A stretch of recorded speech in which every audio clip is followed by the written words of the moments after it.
As the sun sets this evening, I want to wish a happy Passover to all our Jewish neighbors, friends, brothers, and sisters.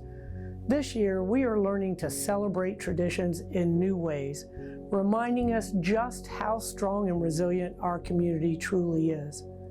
As you lean into your faith tonight and in the days and weeks ahead, remember that we will get through this together, even if it means spending a little time apart. So to all those celebrating at home, online, or over the phone, we wish you a happy Passover, many blessings to you and your loved ones, and a sense of peace, hope, and unity. Next year, we will be celebrating together.